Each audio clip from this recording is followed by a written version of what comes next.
Il vient de le dire, le vice-président de l'UNTM, ancien membre du bureau du SYNCAP. À l'époque, c'était le SYNCAP. Donc, j'ai une double casquette aussi, en tant que syndiqué et en tant que ministre de l'économie et des finances.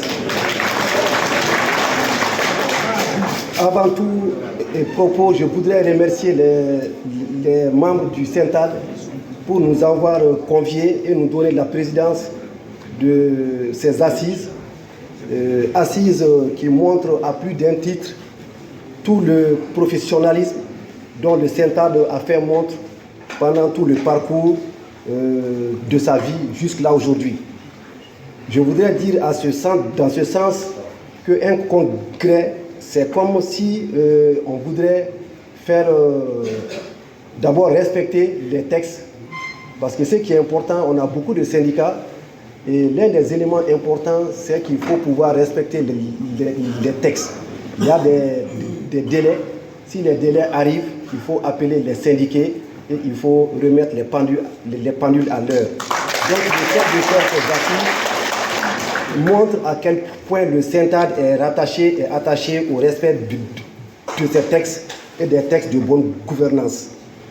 La deuxième chose, ces assises permettent de faire de la redevabilité, parce que le bureau doit pouvoir rendre compte aux syndiqués que nous sommes de toute l'activité qu'ils ont eu à mener au cours de leur mandat. Et donc, les syndiqués pourront avoir droit à la parole et de dire ce qu'ils pensent de ce qui a été acquis, de ce qui reste à être acquis, et en tout cas des suites à donner du résultat issu du rapport d'activité qui doit être présenté au cours de ces assises. Donc je voudrais par là remercier et féliciter les membres du bureau sortant pour cet esprit, en tout cas, de bonne gouvernance qui les anime. Par ailleurs, je voudrais rappeler que les syndicats sont un élément important dans le dispositif de gestion d'un État.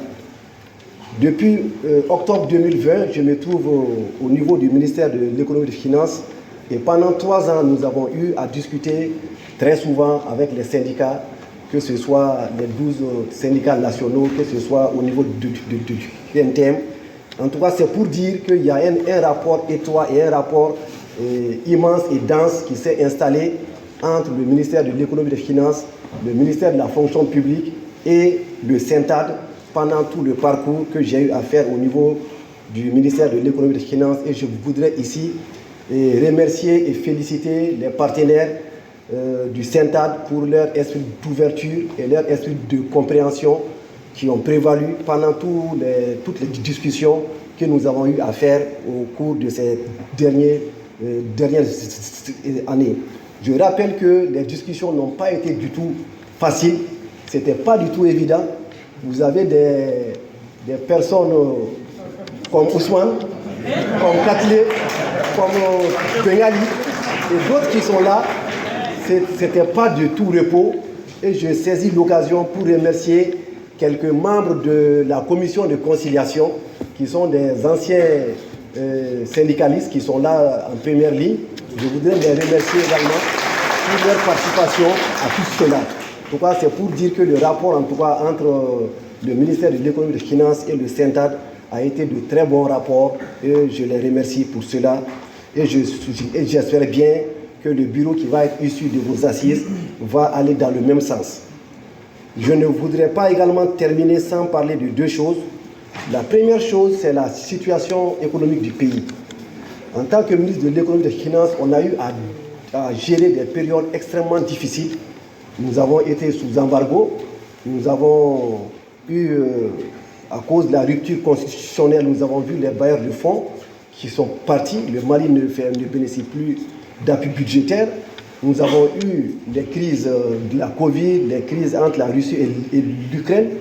Toutes ces crises, ajoutées à la crise sécuritaire, qui ont fait que ce pays a souffert. Les finances ont beaucoup souffert, non seulement sur les recettes qui ne rentrent pas.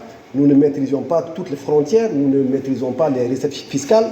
Dans le même temps, les dépenses que nous étions obligés d'engager étaient des dépenses qui n'étaient pas forcément des dépenses qui venaient directement pour améliorer les recettes, notamment les dépenses de sécurité, les dépenses de lutte contre la Covid, les dépenses humanitaires.